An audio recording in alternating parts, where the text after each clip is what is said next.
Deep within the Lincoln archives, a university researcher has uncovered the previously unheard story of a female businesswoman and landowner in medieval Lincoln.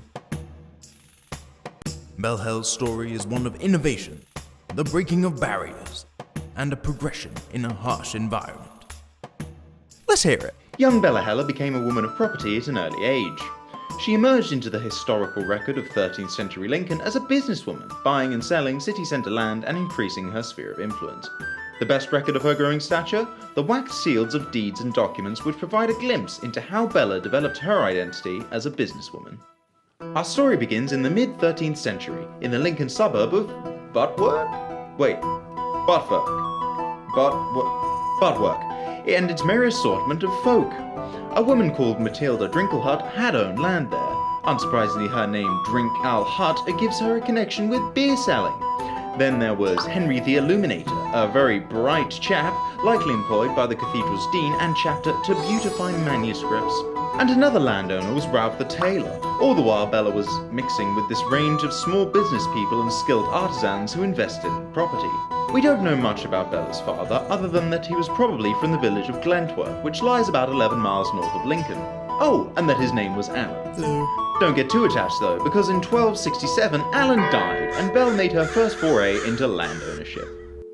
This charter outlines a deal to sell a piece of land in the parish of St. Rumwald to Henry the Illuminator. Now, similar to 700 years in the future, not just anyone could own land. This is a big moment in Helle's life. Now she was an established landowner, Helle needed her very own seal matrix, as impressing an identifying mark into wax onto deeds and documents was a crucial signature in medieval England, so no seal, no deal. Most seal matrices were made of lead and were worn in purses, around necks, or else were made into rings. At the moment Helle steps out into the business community of Lincoln, her seal is a very simple one. It is round, the most common shape, and has a simple radial design in the middle. In all likelihood, this was the cheapest and simplest kind of seal. Perhaps at this point, Helle hasn't put much thought into her personal or business identity. However, over the next 10 years, as Helle's business and status developed, she changed her seal twice. By the time we spot Helle again, she's swapped her seal matrix.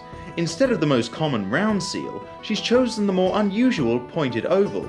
This was likely to be more expensive and of higher status, and instead of the simple radial design, there is now an inverted stylized lily. Here we see what looks like an elongated cross. The legend is damaged, but her name is still legible, and by around 1275, Helle was using another seal matrix. Documents indicate that Helle sold land to Henry the Illuminator for more than she had bought it for from Ralph the Tailor. Cheeky. And the seal she used is even more ornate.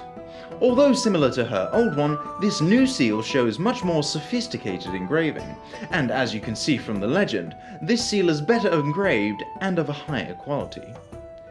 6 years after her first property transaction, Helle can now afford a much more sophisticated and personally individualized seal.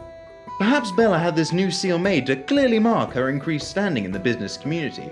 Perhaps she simply lost her previous matrix and had a better one made. We don't know, but what we do know is that a series of smart and calculated property trades were accompanied by a changing series of images of increasing sophistication and individuality. After 10 years of transactions, we lose sight of Helle. Perhaps she married and her husband took over management of her property portfolio. However, this is unlikely, as married women do seal and deal in medieval Lincoln. She might have sold up, she may have even died.